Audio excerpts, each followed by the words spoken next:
Let's have an invoking presentation by Dr. Dipesh Shah. Please, ladies and gentlemen, help me welcome Dr. Dipesh Shah.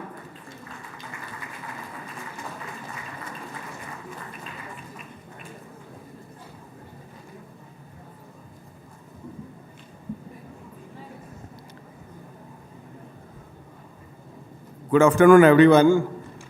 I think this was a very challenging task of this panel, and I could see the pressure on Pradeep that when he was keeping an eye on the time, I was not sure how he's going to regulate the regulators on time today. But I think the moderator did a brilliant job to probably help everybody go along and probably close it on time. But I think I have an equally challenging task now, that every time when the door is going to open, there is going to be a challenge that the smell of the food is going to take over your mind than the slides which are going to be presented here. So one more time we have used our regulatory arm by saying that to the organizers not to start the lunch till the time the presentation is over. So you can relax. You can still smell the food, but the food is not started. So by the time I think the slides are over, probably the food would be ready for you to be served. I heard in the morning the current chairman and the previous chairman, and I had the privilege of working with both of them and been part of the GIFT City for some time now. But I think the way the storytelling happened today, I would like to just add one point to that storytelling. That you had in India probably, when we are talking of the vision of India's future in global financial services, I think you should give it a credit to the person who probably in 2007 had a crystal ball which could imagine that India is going to grow more than $4 to $5 trillion by 2024-25 and maybe a more than 5 trillion economy in next few years. And he also had a vision to see that India at 2047, which is 100 years, how we are going to bridge the gap. And probably I think that vision, which was seen by the Honorable Chief Minister at that time and now the Prime Minister, I think that is really led everybody to come such a long way. I do remember when we started GIFT City as a concept with a concept note, we had a lot of questions. In fact, the financial professionals all around gave us always the problem statements. The first was that why you are doing it in Gujarat. You cannot do it in Gujarat. This is not a financial hub, it has to be Mumbai, Bangalore and several other places. So Gujarat was first of the biggest challenge, which was highlighted by the financial professionals.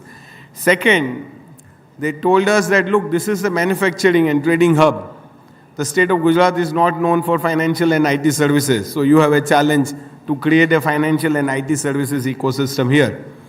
And third, which is that how, even if you succeed, how you are going to get the talent to come and work in the state of Gujarat. People are used to Bangalore, Pune, Delhi, Bombay and several other parts of India. And probably that your challenge would be how you are going to bring in the talent.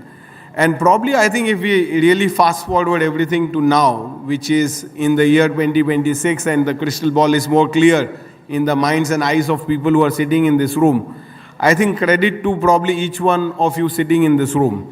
And many of you really believed that there is a possibility of creating an international financial services center and a global financial hub in India. I think forget about which state is hosting it. This is something that we are doing for India, and that is probably now taking over as a thought process.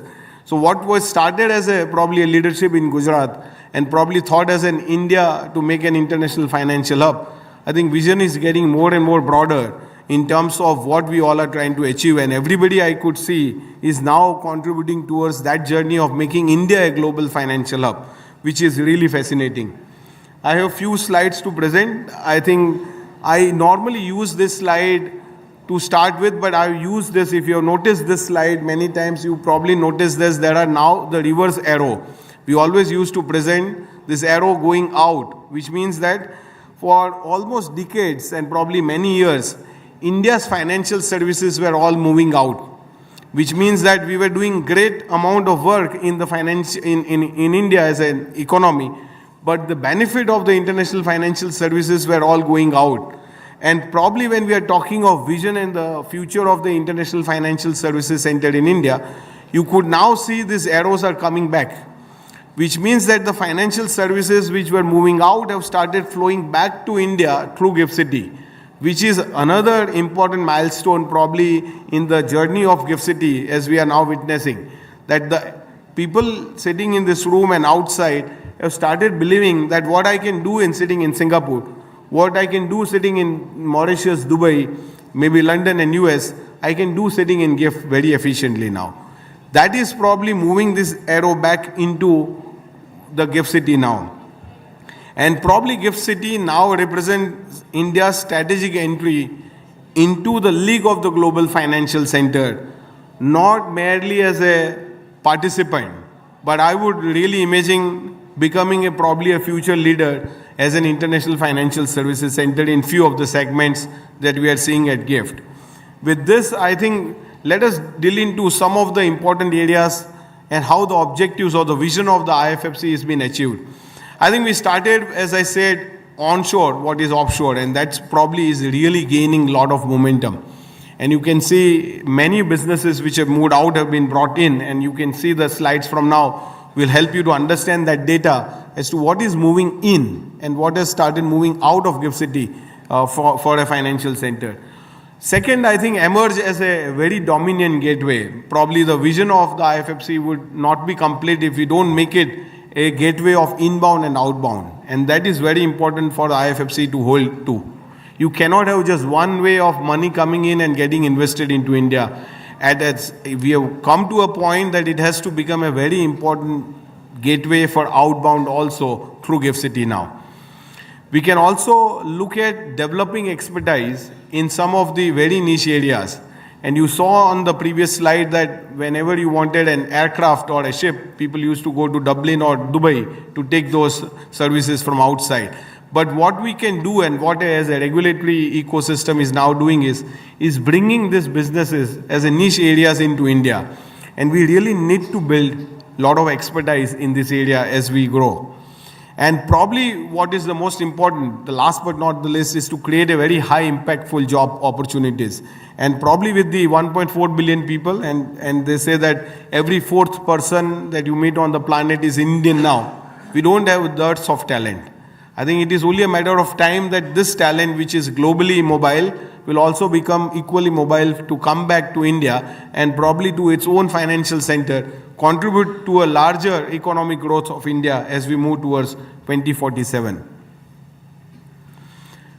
This, I think, has been well understood now. I don't need to dwell upon this much, but I think one very important milestone when we are talking of the vision and future of India is to creating a separate unified regulatory ecosystem.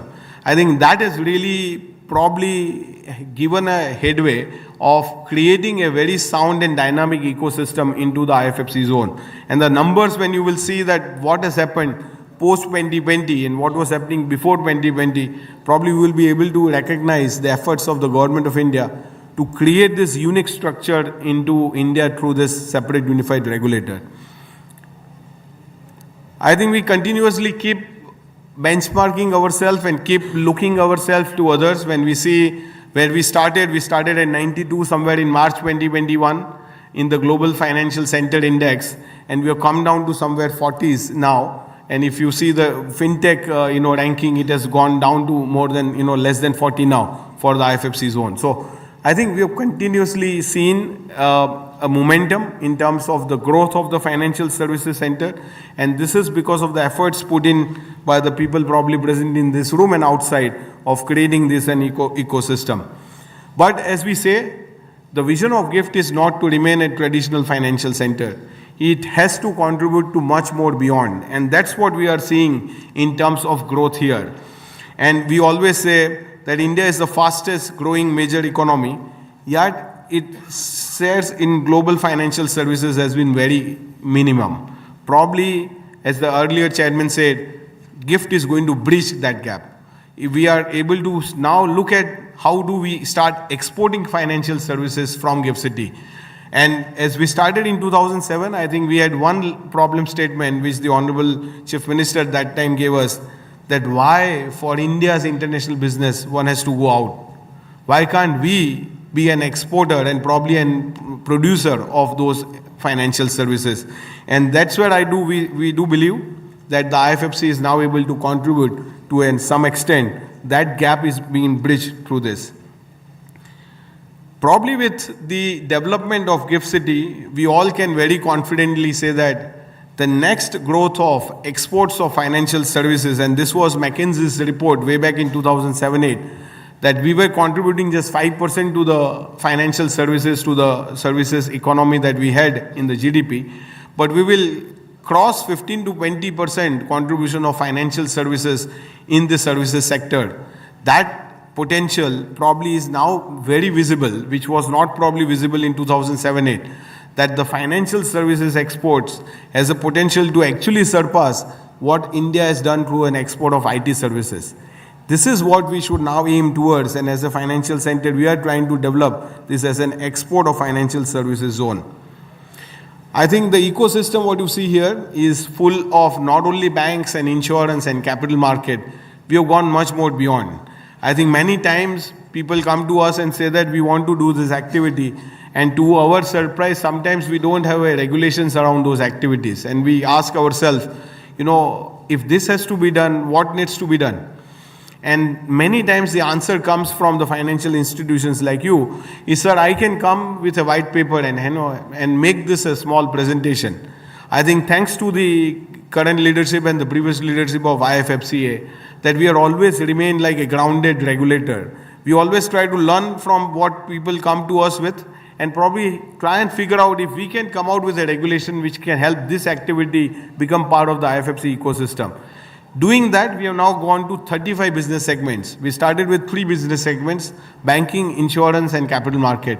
And we moved into 35 business segments only with this approach, that if we learn from others, we will be able to come out with the solutions of those problems. And that probably is dealt into the vision of the IFFC, as we can see. What has now moved, and probably what you can see now as a financial services center, and probably all of you should take a pride in what you see on the data on this slide. It is not the efforts of the government of India alone. It is not the efforts of the regulator alone.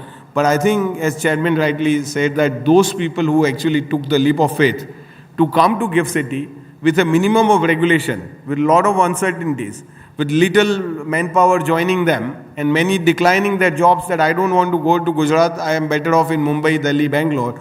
And they had such a hardship to get themselves started in GIFT. But they believed in the story that GIFT can actually emerge as a very important business segment for them. And I could now see that why those people have become successful in GIFT. You can see the numbers. We have 1100 firms now. We were 129 firms on 1st October 2020. This has gone 11 times to where we were in 5 years back. We are now 35 business segments. We had 3 business segments when we started, as I said, in 2015. We have $70 billion of capital which has flown into India. And you can imagine that this is always been asked to us, what is the value of GIFT? What is GIFT contributing towards? And you can see this number is probably just a starting point. I'm not sure the food has yet started, but I'll continue with a few more slides.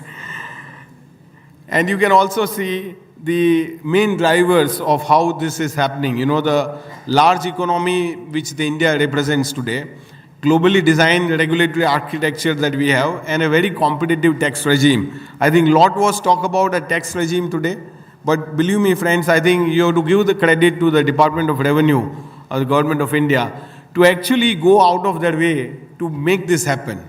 You can be rest assured, and I've been dealing with them for last 10 years. Every union budget we go to them. Sometimes they have closed their door to us that, you look at this face, don't allow them to come in. And we go with the same proposals, we go with many tax proposals, but credit to them that they are able to visualize that if the IFFC has to really succeed, it has to benchmark with the best practices, and tax is one very important piece of paper. Believe me, friends, if tax regime was not very clear or was not there for long term, probably in this room I could have been talking this to our own officers and nobody of you would be present here. taxes has become such an important enabler for the financial services ecosystem. I think you should keep your eye on the banking ecosystem, and I meet the banking professionals here. They are really top notch. You know, when you talk to them, you feel more confident the way the financial banking ecosystem is growing here. Almost $106 billion of banking asset size is now sitting in GIFT, which is, the number of banks have grown 37, 20 foreign banks, 17 Indian banks representing the ecosystem now. And you can imagine these people have now just started the retail ecosystem of the NRIs. And they've already gone some 15,000 accounts been opened for the deposits and for several other retail products. So you could imagine this number, which is probably 34 million diaspora outside. We have just 15,000 accounts open, and you can see the potential that this would achieve as we move forward from now on. You can also see the capital market. I think a lot was talked about in the morning about the capital market and the GSMC itself being the capital market hub. Probably you should take credit of the MIIs which have been present here. $95 billion of monthly turnover on the exchanges, 4.15 billion average daily turnover on the Nifty contracts, and some of the large debt listing now happening into GIFT City. I think all this number really represent that the ecosystem is really expanding very fast. 70,000 demat accounts with the depositories in GIFT now, which is again probably leading towards some of the large ecosystem play happening in the IFSC now. Fund management entity, I think what is important, while you have heard the numbers of 200 and 300 funds and 200 fund managers, what is important is this $32 billion, which is a cumulative commitment raise. Out of that, $17 billion is already raised and deployed into India and outside. Now, this is a very important benchmark and probably a very important number to understand that how the investors are looking at. And you can see on the right side that you have 6,700 investors from across the globe coming and investing through the GIFT City. I think they all are coming from several jurisdictions, which were really an important testimony that IFSC has become an important gateway for them. We have a complete ecosystem of the fund management, whether you are trustee, lawyers, everybody is now present as a part of the ecosystem here. As I said, I have two more slides, but this is a very important for us from an India perspective, that we should be able to contribute towards some of the new areas. And the aircraft leasing and ship leasing is probably going to become a very important benchmark. We have 37 lessors. We had 0 lessors in 2021. In fact, when we started writing the regulation, everybody said, you will not be able to do anything in this. Everything happens in Dublin. We have 37 lessors. We have now 376 assets of aircraft leased from GIFT City into India. And 196 aircraft with several narrow body and wide bodies now been leased from GIFT City into India. You can really see that whole ecosystem coming to play. And then the financing, I think this was always the biggest challenge, how the financing is happening. $600 million of financing have happened from the IFSC banking units to the lessors in GIFT, which is again a testimony that now there are structures. While the foreign banks used to do from outside, I am happy to inform you, friends, banks like Bank of India and Axis Bank been able to do these transactions within GIFT City itself. This is again a testimony to their efforts, convince their management and get into this new line of business, which was never done in India before. So you will probably see some of the examples coming out of GIFT City, which were not happening before, but have now started happening from the GIFT City ecosystem. I think from a reinsurance perspective, I have my executive director insurance here. Every time I call him, he is busy in licensing a new entity. And I think it is to my surprise that in last 2 years, we have seen so many foreign reinsurers now coming into IFSC zone. So I would probably request all of you to look at this ecosystem, which is really expanding so fast. 24 insurance offices, 31 insurance intermediaries, $1 billion of reinsurance premium now written from GIFT City. Probably we are paying way towards a larger insurance play from the IFSC zone. With all these numbers, I'm sure you are going to want me to end the slides with the vision or probably the road forward for the IFFC zone. And as we said, the IFFC a vision for India's future in global financial services. What is expected? I was told there is media present in the room. Friends, these are some potential numbers. Don't hell to us in 2030 that you presented this in 2026. You have not achieved these numbers. But this is the potential. And believe me, this is a conservative potential that we are looking at. It can be much more beyond than what the numbers which you see on this slide. It is only the belief of the people sitting in this room and outside that we can do much larger play in the IFFC ecosystem. And this is what I think the previous chairman did mention, the bridge. If you see the IFFC in middle is going to be the bridge for Indian economy. And in every segment that you read here, IFFC can actually become that pillar for everyone to succeed from where we are and where we can go. So I'll quickly delve upon these 4 or 5 segments. I think the size of the economy, $30 to $35 trillion. You ask all the big 4 or any consultancy firm, I think the numbers more or less is same or probably higher. So there is a consensus that India at 2047 will be reaching really a minimum trillion size, 30 trillion size of an economy. But what you can expect from GIFT, while we are already 37 banks, and I am very conservatively saying that we will 50 banks, whereas we have already are seeing that the 40 banks will happen in no time from now. But you will have more than 1,000 funds. You may see 5 million diaspora accounts happening from GIFT. We are just 15,000 now. And that's why we are saying the potential of IFFC and the vision of IFFC is much more beyond. You can expect a capital inflow of more than $100 billion. And this is on a conservative basis because we are already $70 billion, as I said, in terms of contribution of capital going into India. The global competitiveness, I think self-reliance in international financial services, probably for us, long-term certainty and competitiveness on tax has been addressed. While we at the regulator were thinking that 2030 is what we will achieve, government made this in 2026. That we have a long-term tax certainty, we have long-term predictability. Coming to GIFT and coming to India has become much more easier now. Ease of doing business. I think integrated business facilitation center would be the very important enabler now, and we are working on that to make sure that the MCA, the revenue authorities, everybody comes together in a one facilitation center inside the IFFC, which makes life easier for the outcomers. Starting a new business, I think many times nowadays we got calls and messages, my application is not approved for more than 60 days.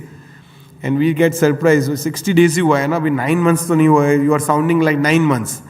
This 60 days, आपने last time license was issued in 30 days. So I think the benchmark to our own standard has also become very difficult now because people held you that आपने उसको 30 days में दिया, मेरा 60 days हो रहा है. But believe me friends, 60 or 90 days is not a long time in a financial services sector to take a license. And probably IFFC is trying to hold itself. No license should go beyond 90 days is what we are trying to work upon. And I'm sure in most of the cases we are able to achieve that. There would be still examples which probably have gone beyond 90 days, but there are very few such examples. And last two, but not the least, I think the way the TechFin and the global capability centers are growing, we do believe that we just touched 30,000 jobs in GIFT City. We can actually, when the city was planned in 2007-8, friends, it was close to 5 lakh direct jobs is what was estimated. And we do believe that we can achieve that 500,000 jobs. Probably if you do 500,000 jobs and 500,000 indirect jobs, the jobs in GIFT will be more than people in Luxembourg. They have 6 lakh people and we will have 10 lakh jobs in GIFT City. So this is probably the potential of what the future lies for us. And last but not the least, I said in terms of the leadership in the digital, I think this is something which keeps up. Everybody comes to us and say, what are you doing in token? What are you doing in financial assets? What are you doing in some of the emerging areas? Believe me, friends, as a regulator, you heard chairman that it has to be balanced. While we are trying to come with new areas, but there will always be balanced approach. And that's on a conservative, we are saying that we will reach that. We may reach faster, but this is what we have already planned to reach. Last but not the least on this slide is a longevity finance hub. Now many of you would be surprised at what the IFFC has to do in a longevity finance hub. friends, we had an expert group, and believe me, this is an area which has really taken us by surprise as a regulator. There is a huge demand. The person is so efficient up to the age of 60. Suddenly on the day of achieving 60, he is not provided financial products at all. Nobody gives a loan, nobody gives insurance, nobody gives the financial products to the person who has touched the 60. And this really surprised us, that the person has all the wealth, the person has all the wisdom, person has all the knowledge in the world which he can contribute towards. And nobody is working towards creating a product around this whole, the longevity economy. And that's what, as a regulator, we are trying to achieve as a new vision of making the IFFC also a longevity hub. With this, thank you for your patient listening. I am sure while we have regulated the lunch outside, but it will open up very soon. Thank you very much.